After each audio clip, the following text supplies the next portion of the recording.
मित्रों, हम यदि विचार करें कि प्रभु राम ने जो भी क्रांति की इस वनवास काल में, कुल मिलाकर क्या किया। किसी निषाद राज गुह को अपना भाई बनाया,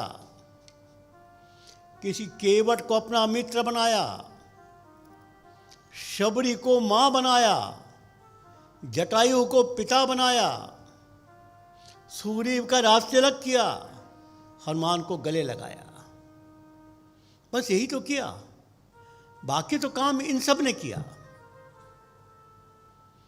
यही प्रेम का संबंध है। प्रभु राम यदि वनवासी क्षेत्र में जाकर भाई, मित्र, माँ, पिता और गले लगा सकते हैं हनुमान को, तो हम क्यों नहीं कर सकते। बस यही तो करना है।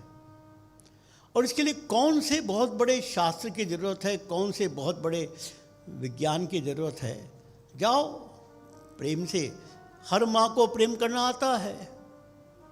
जाओ घर में, अरे कार्यकर्ताओं घर में जाओ, प्रेम से बात करो, क्रांति हो जाएगी। मैं कुछ उदाहरण आपको बताना चाहता हूँ जिससे आपको समझ में आएगा कि छोटे से व्यवहार से कितना बड़ा अंतर आता है। मैं बता रहा था कि 1992-93 में राष्ट्र संघ ने सारे दुनिया के देशों को आदिवासी समस्याओं पर प्रकाश डालने के लिए कार्यक्रम आयोजित करने का विचार हुआ। एक पत्र आया, भारत में भी बहुत कार्यक्रम हुए। मैं उस समय रांची में रहता था, तो रांची के पास चाईबासा में एक बड़ी सभा हुई। उसमें 6 देशों के पादरी भाषण दे रहे थे और सारे वनवासी समाज के लोग बैठे थे। और इन पादरियों का भाषण तो एक ही था, तुम हिंदू नहीं हो, हिंदुओं ने तुमको गुलाम बनाया है, तुमको उससे मुक्त होना है। ये शहर के लोग, ये व्यापारी लोग, ये मारवाड़ी लोग, ये सब तुम्हारे दुश्मन हैं। इस भाषण के बीच में एक बूढ़ा वनवासी खड़ा हुआ। उसका नाम था सलखान हेम्ब्रम। और उसने कहा कि बाबू मुझे भी कुछ कहना है। तो कार्यक्रम के संचालक को लगा कि तो कुछ हमारे अनुकूल ही बात कहेगा, इसलिए कहो, आओ माइक पर आओ। उसने बोलना शुरू किया, बाबू हमारे गांव में अचानक एक दिन हमने देखा एक बोर्ड लग गया, एकल विद्यालय, सहयोग मोहनलाल खेतान कलकत्ता। ये मोहनलाल खेतान हमारा दुश्मन हमारे गांव में आ गया। हम सब डर गए, लेकिन हमारे गांव की एक बिटिया बच्चों को पढ़ा रही है। इतना अच्छा लगता है कि हम उसको बंद भी नहीं कर सकते और बोर्ड को सहन भी नहीं कर सकते। हम बड़े परेशान हो गए।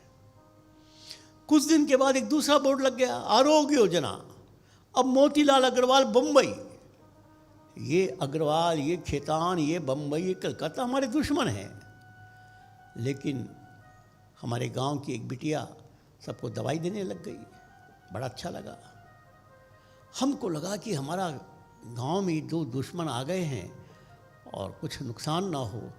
एक बार हमारे पास समाचार आए कि कलकत्ता, बम्बई के लोग तुम्हारे गांव में आएंगे। उसको बाद में मालूम पड़ा कि वन यात्रा कहते थे। तो हम लोगों को डर लगा कि अरे दुश्मन गांव में आ रहे हैं। हमने गांव के लोगों की मीटिंग की और ये दुश्मन क्या क्या कर सकता है इसका विचार करके सारी योजना बनाई। तो वो दिन भी आ गया और वो हमारे गांव से थोड़ा दूर सड़क पर ही उनकी बस आकर रुक गई। हम लोग वहाँ से उनको सम्मान से, हमारी पद्धति से उनको ले आए अपने गांव में। और गांव में जैसा हमारा होता है नृत्य होने लगा। हमने क्या देखा, कलकत्ता बम्बई के पुरुषों ने हमारे गले से ढोलक निकालकर उन्होंने अपने गले में डाला, ढोलक बजाना शुरू कर दिया। उनकी महिलाओं ने हमारी महिलाओं की कमर में हाथ डाला, नाचना शुरू कर दिया। उनके बच्चों ने हमारे बच्चों के साथ मिट्टी में खेलना शुरू कर दिया। और जब वो थक गए तो कहा हमको चाय पिलाओ। हमने कभी सोचा भी नहीं था ये चाय पिएंगे, हमारे घर में चाय होती भी नहीं, न हम तो चाय पिएंगे। सब ले गए अपने घर में, किसी को गर्म पानी, कोई पत्ती, कोई दूध, जो जो था पिलाया। और बाबू जब वो चलने लगे, उनकी आंखों में भी आंसू, हमारे आंखों में आंसू, जैसे मानो कितने पुराने परिवार के लोग हमसे जा रहे हैं। आप कह रहे हैं वो दुश्मन हैं, और हमारी आंखें कहती कि वो हमारे प्रिय से अधिक प्रिय हैं। ये सुनते ही पूरी सभा में लोग खड़े हो गए। हाँ, हमारे यहाँ भी रांची से आए थे, हमारे यहाँ जमशेदपुर से आए थे। सभा भंग हो गई और फिर वह कार्यक्रम दोबारा करने का साहस उनका नहीं हुआ। एक छोटी सी बात सहज रूप में हुई और दुनिया के देशों तक समाचार पहुंच गया, अब तुम्हारा खेल नहीं चलेगा। ऐसे ही अटल जी का जो प्रधानमंत्री बने वो चुनाव था, मुझे सन याद नहीं आ रहा है, तो लोकसभा का चुनाव था। और हमारे झारखंड में उस समय तक बिहार के ये भाग था, झारखंड अलग प्रदेश बने इसकी मांग थी। हम लोगों ने लगभग, हमारे भी 2-3 हज़ार एकल विद्यालय हो गए थे, तो हम लोगों ने भी सोचा कि हम गांव-गांव में संपर्क करेंगे और उनको वोट डालने का आग्रह करेंगे। किसको वोट डालना है इसके बारे में कुछ नहीं बोलेंगे, क्योंकि दुर्भाग्य से वहाँ पर सब पॉलिटिकल पार्टी के बारे में एक ही धारणा थी, और उस समय बीजेपी के बारे में भी वही धारणा थी। बल्कि बीजेपी के एक प्रत्याशी के जीप को भी कहीं पर जला दिया गया। नाराज़गी थी, जैसे नाराज़गी होती है। तो हमने गांव-गांव में संपर्क किया और बस हिंदुत्व को वोट दो, झारखंड बनाने के लिए वोट दो, वोट जरूर दो। किसको वोट दें ये आप तय करो। किसी भी पॉलिटिकल पार्टी का नाम नहीं लिया। घर घर में, गांव-गांव में जाकर व्यापक संपर्क किया, और जब रिजल्ट आया तो झारखंड की 14 लोकसभा सीट में 12 सीट हम जीत गए, और 2 सीट भी बहुत थोड़े से मार्जिन से हम हारे। सारे देश में हलचल मच गई, ये क्या हो गया झारखंड में। बड़े बड़े पॉलिटिकल पार्टी के लोग अध्ययन करने आए, क्योंकि बड़ी अनहोनी बात थी। जिस झारखंड में कोई हिंदू जीतता नहीं था, ये सब ईसाई जीतते थे, वहाँ 14 में 12 जीत गए और 2 भी जीतने वाले थे। हमको भी लगा भाई इतनी तो बड़ी अपेक्षा नहीं थी, क्या कारण हुआ। हमने भी अध्ययन के लिए सभी सेवाव्रतियों को एक स्थान पर बुलाया और हमने उनको एक कागज़ दिया। इस कागज़ में हमने कुछ बिंदु लिखे। आप बताओ, तुम्हारे क्षेत्र के गांव के लोगों ने हमारी बात मानकर भारतीय जनता पार्टी को वोट क्यों दिया, जबकि हमने उसका नाम नहीं लिया था। हमने तो हिंदुत्व कहा था, हमने तो ये कहा था झारखंड अलग प्रांत बने। बल्कि एक बड़ा कटु अनुभव भी आया था। हम लोग जो संपर्क कर रहे थे, और हम संघ के हैं, विश्व हिंदू परिषद का नाम लेकर गांव के लोग गाली देते थे। और ये संघ के लोग बात करते हैं हिंदू समाज की, हमारे पास आते भी नहीं है। ये विश्व हिंदू परिषद के लोग जय श्री राम के नारे लगाते हैं और केवल दिखावा करते हैं, कुछ नहीं करते। ये नाराजगी भी थी। इसके बाद भी इन्होंने वोट दिया। तो उस प्रपत्र में हम लोगों ने 8-10 कारण लिखे थे, कोई टिक लगाओ। हम सोच रहे थे कि हम विद्यालय चलाते हैं, आरोग्य योजना चलाते हैं, इसके कारण खुश होकर लगा, ऐसा सोच रहे थे। लेकिन जब सब प्रपत्र आए, हमारी भी आंखें खुल गई। लगभग सबने लिखा। हमारे गांव में वन यात्रा में नगर के लोग आए थे, उन्होंने इतना प्रेम का व्यवहार किया जो अभी तक हमने कभी सोचा नहीं था। बस उस प्रेम के वशीभूत होकर हमने वोट दिया। हम सोच रहे थे कि हमारी सेवा से उनको वोट मिल रहा है, लेकिन हमको मालूम पड़ गया कि वो प्रेम के भूखे हैं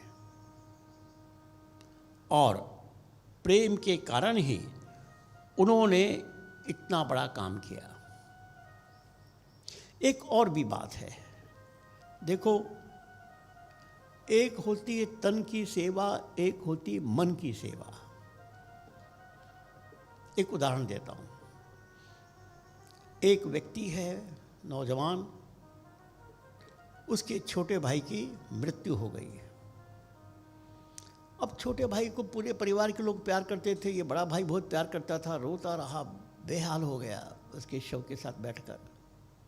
प्रातःकाल मृत्यु हुई तो इस बड़े भाई के दो मित्रों को लगभग 1.5-2 घंटे बाद खबर मिली। दोनों मित्र मिलने आए। एक मित्र ने सोचा कि मेरा दोस्त सुबह से कुछ खाया नहीं होगा, तो भोजन लेके आ गया और आकर उसने कहा, मित्र तुमने कुछ नहीं खाया, लो पहले भोजन कर लो। और दूसरा मित्र आया, उसने आकर उस मित्र को गले लगाकर आंखों में पानी रखकर कहा, मित्र मत रो, बस प्यार किया। जरा बताओ, उस बड़े भाई के मन को किसने अधिक जीता? जिसने उसके शरीर की आवश्यकता सोचकर भोजन लाया उसने, जिसने उसकी आंख में आंख मिलाकर प्यार से बात की उसने। यह है मन का दर्द। और कई बार हमसे गलती हो जाती है। एक उदाहरण, बंगाल, सन 47 में बंगाल का विभाजन हुआ। बंगाल से लाखों लोग आए और उस समय तो पूर्व बंगाल था, बाद में बांग्लादेश बना। और इस पश्चिम बंगाल में कलकत्ता के आसपास सब जगह ये जो लाखों शरणार्थी आए थे, अधिकांश हिंदू ही थे। उनके कैंप लगाए गए, संघ की ओर से एक वस्तुहारा समिति बनाई गई, उनके भोजन की व्यवस्था की गई, कुछ दिन तक उनके रहने की व्यवस्था की गई। पूज्य श्री गुरुजी ही सारी व्यवस्था देख रहे थे, सब व्यवस्था हुई। लेकिन उसी समय ढाका का एक नौजवान ज्योति बसु, कम्युनिस्ट था, वो भी वहाँ से आया। और कम्युनिस्ट पार्टी तो कुछ सेवा कर नहीं सकती। उसने क्या किया, एक साइकिल ली, साइकिल के ऊपर एक डंडा लगाकर हॉर्न लगाया, साइकिल के पीछे बैटरी लगाई और जितने कैंप थे उस कैंप में जाता रहा। और कैंप में कोई ना कोई तो अव्यवस्था थी। उस अव्यवस्था के खिलाफ मुर्दाबाद मुर्दाबाद, जिंदाबाद जिंदाबाद के नारे लगाने लगा। सेवा तो एक दिन बंद हो गई और मुर्दाबाद जिंदाबाद चलता रहा। सेवा हार गई और मुर्दाबाद जिंदाबाद जीत गया। वही बंगाल, जिस बंगाल में सुभाष चंद्र बसु, विवेकानंद ठाकुर, रामकृष्ण परमहंस के कितने लोग हुए, हिंदुत्व की ध्वजा उठाने वाले कितने ही संत हुए, वो बंगाल हिंदू विरोधी बन गया। और भी अधिक तकलीफ की बात कि जो मुसलमानों से पीड़ित होकर बंगाल में आए थे, वो इस पश्चिम बंगाल के मुसलमानों के समर्थन में सीपीएम के कार्यकर्ता बन गए। जिंदाबाद मुर्दाबाद, कुछ सेवा नहीं, केवल मन की बात। अर्थात हम सेवा तो करते हैं, करना भी चाहिए, लेकिन मन के दर्द को यह जब तक चिंता नहीं करेंगे तब तक आपको सफलता नहीं मिलेगी। 1992 में जब अयोध्या में और बाबरी ढांचा गिराया गया और उसके बाद सारे देश में मुस्लिम समाज की ओर से बड़ी एक प्रकार से गृह युद्ध का विचार हो गया। बड़ा घटनाएं हुई, विस्फोट हुआ बम्बई में, सब जगह सारे देश में। बीबीसी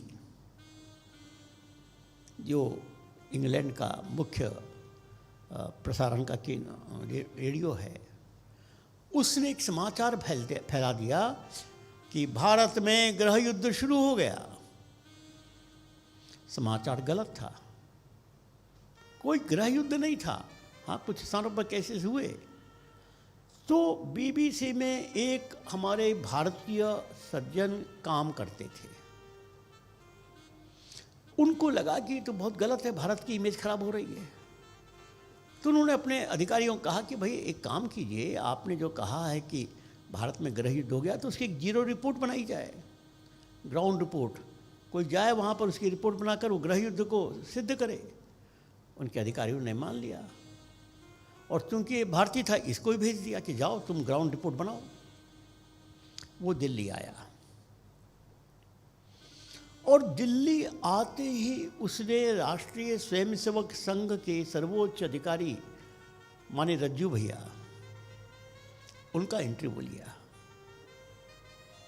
और जब रज्जू भैया ने अपने इंटरव्यू में बताया कि हम वनवासी समाज की भी सेवा का काम करते हैं, उसने कहा कि रज्जू भैया प्लीज स्टॉप, रुकिए, आई वॉन्ट टू सी, मैं देखना चाहता हूं कि आरएसएस के लोग और वनवासी समाज की सेवा करते हैं। It is impossible.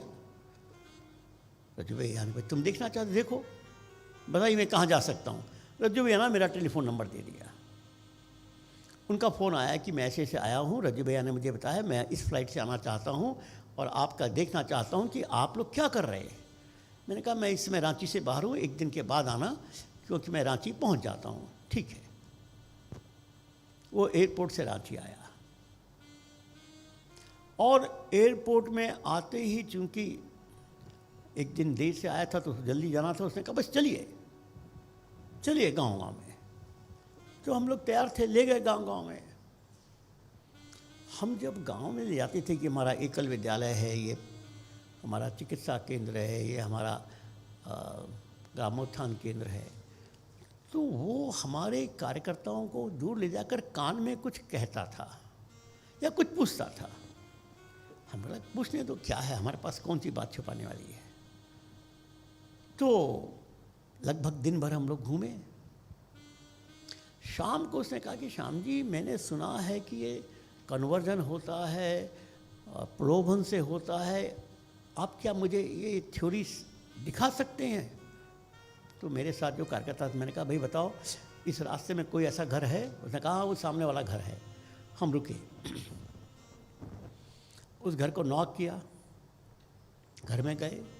धर्मांतरित परिवार था। अब ये तो इंग्लैंड से आया था, इसको तो जल्दीबाजी थी। पूछा भाई आपका धर्मांतरण कैसे हुआ। उसने बिल्कुल वही बात कही जो हम लोग बोलते थे।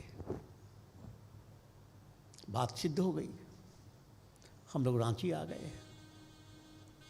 रांची में उसके विदाई का कार्यक्रम था और रांची के भी शहर के लोग इकट्ठे हुए, उनको कुछ साहित्य भी दिया और वहाँ से एयरपोर्ट चले गए। एयरपोर्ट में वो पहले बहुत संकोच करता रहा, लेकिन बाद में उसने मुझे कहा श्याम जी मुझे आपसे कुछ पर्सनल बात करनी है। चलो एक तरफ चले गए। श्याम जी, मुझे ये आश्चर्य हो रहा है कि आपको नोबेल प्राइज क्यों नहीं मिला। मदर टेरेसा को मिला और मदर टेरेसा के प्रोग्राम में मैंने फिल्म बनाई है। आपका काम उससे 100 गुना अच्छा है। न क्या अच्छा है? कहा कि मैं जो लोगों से पूछता था मैं ये जानना चाहता था कि वो कार्यकर्ता आरएसएस के हैं, वीएचपी के हैं या गांव के हैं। अरे वो सब गांव के कार्यकर्ता थे। आपने केवल सेवा नहीं की, आपने नेतृत्व निर्माण किया। और मदर टेरेसा के कार्यक्रम में बिल्कुल नहीं होता था।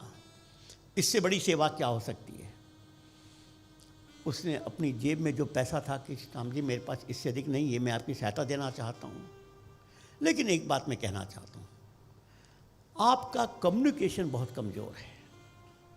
दिखाया जो आपने ब्राउचर दिया, अब इस ब्राउचर में आपको कौन नोबेल प्राइज़ देगा, जाइए देख के आइए। और बात सही थी, हम लोग तो गरीबी के लोग थे, जैसा ब्राउचर बन गया जैसा बनता है। कहा कि आप कम्युनिकेशन ठीक करिए, टेक्नोलॉजी का उपयोग कीजिए। और उसके बाद उसने जो लेख लिखा, वो लेख पढ़ने लायक था। अर्थात उसने जो हमारी परीक्षा की, अब हम लोग क्या करते हैं, कार्यकर्ताओं को, जो स्थानीय कार्यकर्ताओं को थोड़ा प्यार से बात करते हैं, और क्या करते हैं, प्रेम और विश्वास के अलावा क्या किया हमने। ये सब बच्चे आए, इनको हमने क्या दिया। और वो सब गांव के लोग खड़े हो गए। इस प्रकार प्रेम और विश्वास से क्या हो सकता है। चकापाद उड़ीसा का एक बड़ा सेंटर था। हम लोग वहाँ जाया करते थे, स्वामी जी का केंद्र था, और चारों ओर वनवासी क्षेत्र था। एक बार की बात, मेरा वहाँ प्रवास था और भोजन एक कार्यकर्ता घर में था, वनवासी था, वहाँ की शाखा का मुख्य शिक्षक था। उसने कहा, उनका चलो। अब पता नहीं भोजन में कुछ स्वाद अच्छा आया, मैंने ऐसे ही उसकी माँ से कहा, माँ आज भोजन बहुत अच्छा लगा। वो क्या कहती है, किसी बेटे को माँ का भोजन खराब भी लग सकता है। मैं तो आकाश से गिर गया। वो बिल्कुल अनपढ़ माँ बेटे और माँ का रिश्ता बनाकर मुझे पूछ रही है, तुम कह रहे हो कि भोजन अच्छा बना। अरे किसी बेटे को माँ के हाथ का भोजन अच्छा नहीं लगा, ऐसा हो सकता है क्या। ये था रिश्ता जिसने इस देश में क्या क्या नहीं किया। असम में मेरा प्रवास चल रहा था। अब प्रवास में गाड़ी में 4-5 लोग प्रवास करते हैं, फिर मेरे साथ 1-2 और स्थानीय लोग। एक परिवार में भोजन का कार्यक्रम था। संयोग से हम लोग पहुँचे, 6-7 लोग थे। उन्होंने सारी व्यवस्था की, बहुत अच्छी व्यवस्था की। और थोड़ा सा मेरा स्वभाव था, मैंने उस घर में ऐसे ही जाकर बच्चों से, परिवार के लोगों से बातचीत की और घर की स्थिति मालूम पड़ गई। बाद में मालूम पड़ा कि उन्होंने 3 दिन भूखे रहकर हमारे भोजन की व्यवस्था की थी। 6-7 लोग हम लोग आ रहे हैं, अब भोजन तो अच्छा होना चाहिए। 3 दिन भूखे रहे, बच्चे भी भूखे रहे। इतनी ग्लानि हुई हमको कि अरे ये वनवासी समाज। और उसके चेहरे पर शिकन नहीं थी, उसने कुछ नहीं बताया। वो तो बाद में मुझे शक हुआ और मैंने वहाँ के लोगों से पूछा, जरा बताओ तो क्या मामला है, इतना अच्छी व्यवस्था, घर की स्थिति मैंने देखी। कहा कि श्याम जी आपने ठीक देखा, 3 दिन उस परिवार में भोजन नहीं बना और जो बचा वो आप लोगों के स्वागत में हो गया। ये है हमारा वनवासी समाज। आप उसको क्या प्यार करेंगे जो आपको वो प्यार करता है। बंगाल में मेरी प्रवास हो रहा था। और बंगाल में पुरुलिया में ज़रा वहाँ के कुछ आतंकवादी क्षेत्र था। एक परिवार में मुझको रहना था। मुझे बाद में मालूम पड़ा कि मेरी सुरक्षा के लिए 4 कार्यकर्ता रात भर पहरा देते रहे कि कोई खतरा ना हो जाए। मुझे इतनी ग्लानि हुई कि मेरे कारण इन 4 कार्यकर्ताओं को, लेकिन उनका आनंद था। छत्तीसगढ़ में मेरा प्रवास था जगदलपुर। आपको पता होगा कि जगदलपुर वही क्षेत्र है बस्तर का जहाँ नक्सल एरिया बहुत प्रभावी है। संयोग से छत्तीसगढ़ के बगल में उड़ीसा के एक डिस्ट्रिक्ट कलेक्टर को इन आतंकवादियों ने, नक्सलवादियों ने किडनैप कर लिया था और उसी दिन मेरा प्रवास था। उसे दूसरे दिन सब ने कहा कि श्याम जी अपना प्रवास कैंसिल कर दीजिए, क्योंकि आप भी एक अखिल भारतीय अधिकारी हैं और उसको जो किडनैप किया है हो सकता है कि आपके साथ भी वैसा व्यवहार हो जाए। एक डिस्ट्रिक्ट कलेक्टर को किडनैप करना बहुत बड़ी बात है और आपको भी किडनैप करके कुछ ना कुछ भाव तोल कर सकते हैं, क्योंकि वहाँ तो सब लोग थे। मैंने कहा देखो भाई, मैं तो जाऊँगा चाहे कुछ हो। तो उन्होंने कहा कि आप जिस क्षेत्र में जा रहे हैं उस क्षेत्र में तो सब नक्सलवादी हैं, वो आपकी सभा में आएंगे। आने दो। हम लोग पहुँचे, कार्यक्रम हुआ। वहाँ के कार्यकर्ता बड़े भयभीत थे, क्योंकि वो तो जानते थे कि उसमें बैठे हुए नक्सलवादी। मैंने अपना विषय रखा जैसा विषय होता है, और जब कार्यक्रम समाप्त हुआ तो मैंने उनसे पूछा भाई क्या हुआ? कहा अरे श्याम जी कमाल हो गया, सब नक्सलवादियों ने हमसे कहा कि भैया इस काम के लिए तुमको जो सहायता चाहिए हम करेंगे, इतना अच्छा काम तुम लोग कर रहे हो। ये सज्जन जो बोल रहे थे, हम तो समझते थे पॉलिटिकल पार्टी की बात करेंगे, ये करेंगे वो करेंगे, लेकिन ये तो हमारे भलाई की बात कर रहे थे। नक्सलवादी। और मैंने क्या बोला होगा? वही जो बात मैं बोलता हूँ, ये प्रेम की भाषा है जो दुनिया को बदल सकती है।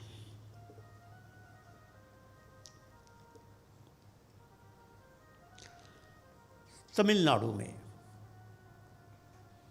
मेरा प्रवास था। अब तमिलनाडु में तमिल भाषाभाषी कार्यकर्ता हैं, तो उनसे बात करने में एक साथ में दुभाषिया रखना पड़ता है। तो मैं एक स्थान पर एक और काम के लिए गया था, तो वहाँ के संच के लोगों को मालूम पड़ गया श्याम जी आए हैं, तो केवल मुझको देखने के लिए आए। कुछ बेटियाँ थी, दो बेटे थे। ए श्याम जी कैसे हैं? तो सुनते थे, और श्याम जी हमारे पास आए, हम देखेंगे। आए, उनसे कहा अच्छी बात, आओ। मैंने बातचीत की, मैंने परिचय किया। उसमें एक संच प्रमुख ने अपना परिचय दिया। बेटी थी, वो एक सरकारी स्कूल में अध्यापक थी। 8,000 रुपये की तनख्वाह मिलती थी। उसने वो नौकरी छोड़ी और संच प्रमुख को हम लोग 800 रुपया देते थे। तो मुझे लगा, जब उसने बार बार कहा तो मुझे लगा शायद मैं ठीक समझ नहीं पा रहा हूँ। 8,000 रुपया नौकरी छोड़कर ये 800 रुपये में आया है, ये क्या मामला है? मैंने एक दो बार पूछा, तो मैंने जो मेरा साथ था नवाज में कहा ठीक से पूछो। जो ही तीसरी बार पूछा उसने नाराज़ हो गई। मेरे पास संदेह कर रहे हैं आप, आपको विश्वास नहीं हो रहा है? मैंने कहा भाई विश्वास तो नहीं हो रहा।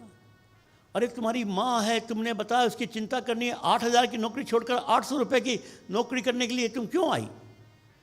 आके श्याम जी, वहाँ हम नौकर थे, यहाँ हम आचार्य हैं। वहाँ गुलामी में थे, यहाँ सम्मान में हैं। पैसे से क्या शांति मिलती है? जो शांति सम्मान में मिलती है। एक बिल्कुल गांव की बेटी वो सिद्धांत बता रही है जो कम से कम मैं तो नहीं सोच सकता था। यह है इस देश की अंतरात्मा, हमारी ताकत। केरल में गया। अब केरल में तो हमारे अनेक कार्यकर्ता ईसाई समाज से हैं, मुस्लिम समाज से हैं, और वहाँ पर भी जब हम लोग मिलने गए, वास्तव में मैं जब अमेरिका गया तो अमेरिका में एक सज्जन ने कहा कि देखिए, आप लोग हिंदू वाले लोग हैं और आप किसी ईसाई मुसलमान को नहीं मानते। मैंने कहा हम लोग हमारे विद्यालय में पढ़ाते हैं। उनका कि हमको दिखा दीजिए आप, तो हम आपको जो चाहे धन देंगे। तो एक फिल्म बनाने के लिए केरल में लोगों को भेजा था और मैं भी वहाँ गया था। मुझको आश्चर्य हुआ कि चर्च में पादरी के स्थान पर, पादरी नहीं एक और शब्द था, उसके स्थान पर काम करने वाली विजय कुमारी चर्च का काम छोड़कर हमारे काम में लगी है और चर्च में उसको बहुत अच्छा धन मिलता था। मैंने फिर पूछा, अरे तुमको वहाँ इतना अच्छा धन मिलता था, तुम यहाँ क्यों आई? वही उत्तर, वहाँ धन मिलता था, मन नहीं मिलता था। वहाँ धन था, धर्म नहीं था और कोई रास्ता भी नहीं था। जब हमें मालूम पड़ा कि एक रास्ता खुल गया है, अरे धन से क्या होता है, मन खुश है, धर्म के साथ है। एक गांव की सामान्य लड़की मुझे कह रही है, अभी रिसेंटली मैं केरल गया, वहाँ पर एक हमारी कार्यकर्ता, क्योंकि वहाँ कम्युनिस्टों ने हमारे विद्यालयों को चलने के लिए मना कर दिया। कम्युनिस्ट राज है, प्रभाव है, अनेक संघ के समर्थकों की हत्या हुई है। मैं जब गया तो उसके थोड़े समय पहले एक कार्यकर्ता की हत्या हुई थी। तो मैंने कहा चलो हम यहाँ आए हैं तो उस कार्यकर्ता के परिवार में जाकर सांत्वना दें। तो उस कार्यकर्ता के यहाँ गए और संयोग से उस कार्यकर्ता की जो संस्कार हुआ था वो उसी गांव में उनके ही बारे में बगीचे में हुआ था। जाकर प्रणाम किया, बातचीत की। मुझे आश्चर्य हुआ कि उस कार्यकर्ता की माँ और पिता, उनको कोई दुख नहीं है, बेटा गया, धर्म के लिए गया। और तब मालूम पड़ा कि मेरी सुरक्षा के लिए कितने कार्यकर्ता चारों ओर खड़े हैं। ऐसा संकट कि मेरे ऊपर आक्रमण ना हो जाए, लोग खड़े हैं। मैं वहाँ गया हूँ। ये है कार्यकर्ताओं की मनस्थिति, जिस मनस्थिति ने एकल को यहाँ तक पहुँचाया। एक उदाहरण उड़ीसा का। उड़ीसा में हरि कृष्ण मेहताब पहले मुख्यमंत्री थे और बाद में मुख्यमंत्री हटने के बाद वो एक डेली न्यूज़पेपर के संपादक बन गए। और उनके जन्मदिन पर हमारे संघ चालक जी, हम लोग जाते थे उनको शुभकामना देने के लिए। एक बार की बात, हम लोग पहुँचे और बड़ी आयु के थे, उनका अधिकार भी था, हमारे संचालक से अच्छा व्यवहार भी था। हमारे पूछते हम पर बिगड़ पड़े, क्या तुम लोग आरएसएस वाले करते हो? देखो ये कागज़ देखो, अभी पादरी लोग आए थे, ये करते हैं, वो करते हैं, ये करते हैं, तुम लोग क्या करते हो? मैंने कहा मेहताब जी, हाथ जोड़ कहा कि हम भी कुछ करते हैं। क्या करते हैं आप? एक सेंटर चलाते हैं। सेंटर? आरएसएस? हाँ आरएसएस। कहाँ चलाते हैं? मैंने बता दिया वहाँ पर। उनको विश्वास नहीं हुआ। क्या मैं देख सकता हूँ? हाँ जब चलिए, ठीक है मैं आपको बताऊँगा। उन्होंने नहीं बताई डेट, क्योंकि वो जानते थे कि मैंने पहले बता दी तो पता नहीं वहाँ पर कुछ भी दिखावा कर देंगे। अचानक एक दिन रात को फ़ोन आया कि कल सुबह 6 बजे हमको निकलना है। ठीक है, सुबह हम लोग गए और दोपहर तक वहाँ पहुँच गए। उस सेंटर में पुलवानी ज़िले का एक स्थान था, वहाँ एक सोनीपत के डॉक्टर आए हुए थे, वो ट्रीटमेंट कर रहे थे। लंबी लाइन लगी थी। मेहताब जी तो दंग रह गए कि आरएसएस की सेंटर में इतने लोग। अब चूंकि मेहताब जी वहाँ की सारी स्थिति जानते थे, इसलिए उन्होंने एक एक से बात करना शुरू किया। भैया तुम्हारा गांव कौन सा? वहाँ पर। तुम यहाँ आए हो, बीच में एक सरकारी अस्पताल भी पड़ता है, बीच में एक चर्च का भी अस्पताल पड़ता है, उन दोनों को छोड़कर यहाँ क्यों आए? लगभग सबसे ये सवाल पूछा। उनको मालूम था गांव से कहाँ पर है। सबने क्या उत्तर दिया? बाबू सरकारी अस्पताल में दवा मिलती है, पैसा लिया जाता है। चर्च में दवा मिलती है, क्रॉस पहनना पड़ता है। यहाँ दवा मिलती है, प्यार भी मिलता है, सम्मान भी मिलता है। दवा तो तीनों अस्पतालों में मिलती है, लेकिन प्यार और सम्मान कहीं नहीं मिलता। इसलिए सबको छोड़कर वो आए।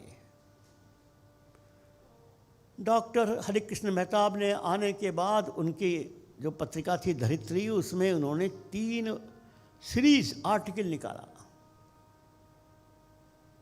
और संघ के इतने बड़े समर्थक बन गए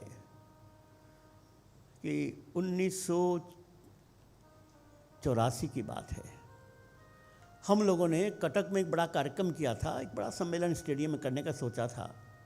सारे उड़ीसा के कार्यकर्ता वहाँ बुलाए गए थे और डॉक्टर मेहताब उसके उद्घाटन में आने वाले थे।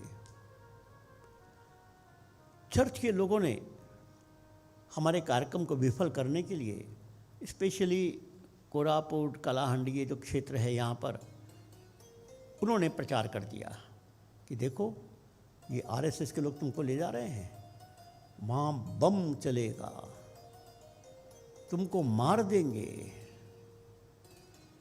अब वो तो घबरा गए, क्योंकि हम लोग तो संपर्क कम था, उनका संपर्क अधिक था। कुछ लोग रुक गए, लेकिन कुछ लोग आ भी गए।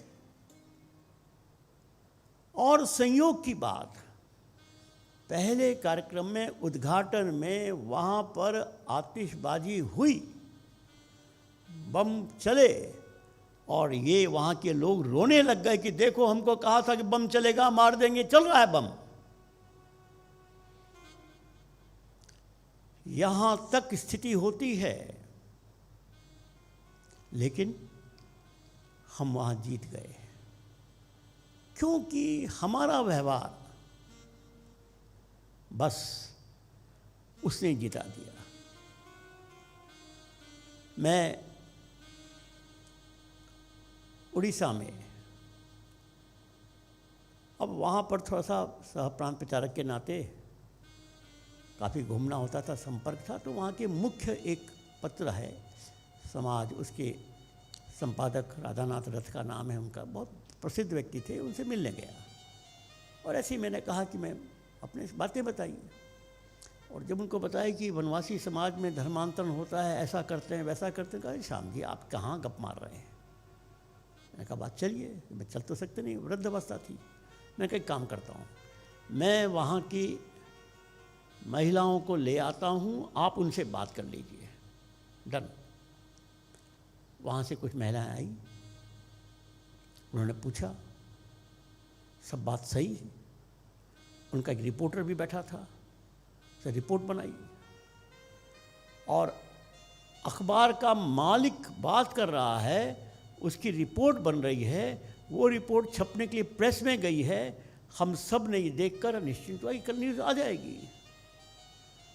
दूसरे दिन देखा कि न्यूज़ नहीं है। अब मालिक को भी आश्चर्य किया, अरे मैंने भेजी रिपोर्ट और जिनको रिपोर्टर कहा मैंने दिया, रिपोर्ट क्यों नहीं छपी। मालूम पड़ा कि जब रिपोर्ट प्रेस के मशीन में पहुंची, पादरी पहुंच गए और मशीन मैन को अच्छी खासी पैसा रकम दे दी और वो जो प्लेट था वो निकाल ली गई। अर्थात इस सीमा तक वो सक्रिय हैं, वो सतर्क हैं, और हमारी स्थिति। इस प्रकार की कितनी घटनाएं हम लोग अनुभव करते हैं। नेपाल की घटना, नेपाल में, अब चूंकि नेपाल में कम जाना था होता है, और इसलिए साल में एक बार गए तो श्याम जी आए हैं, इसलिए मिलने के लिए सब कार्यकर्ता आते हैं। मुझको आश्चर्य हुआ कि एक कार्यकर्ता, वहाँ का स्थानीय कार्यकर्ता, अपनी वार्षिक परीक्षा छोड़कर आया। मैंने पूछा कि अरे तुम क्यों छोड़ के आए हो।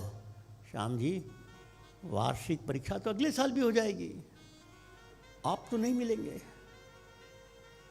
अरे एक साल तुम फेल हो जाओगे स्वीकार है, और श्याम जी से मिलना इतना इम्पोर्टेंट है? हाँ, इतना इम्पोर्टेंट है। मैंने कहा क्या है ये कार्यकर्ता क्या है जो केवल मिलने के लिए अपनी वार्षिक परीक्षा छोड़ सकते हैं? मित्रों, ये इस देश की ताकत है। मैंने तो अपने अनुभव की कुछ घटनाएं सुनाई। ये सारी घटनाएं हमको ये प्रेरणा देती हैं कि जिनके दिल में ऐसी आग है उनको प्यार करो, अपना बनाओ। वो देश के लिए कुछ भी करने को तैयार हो जाएंगे और हमारा देश एक दिन महान हो जाएगा। मुझे विश्वास है कि इन घटनाओं से आपको भी ये विश्वास हुआ होगा कि हमने यदि प्यार दिया तो वो हमारे लिए प्राण देने को तैयार है। इतना ही निवेदन के साथ सबको नमस्कार, धन्यवाद।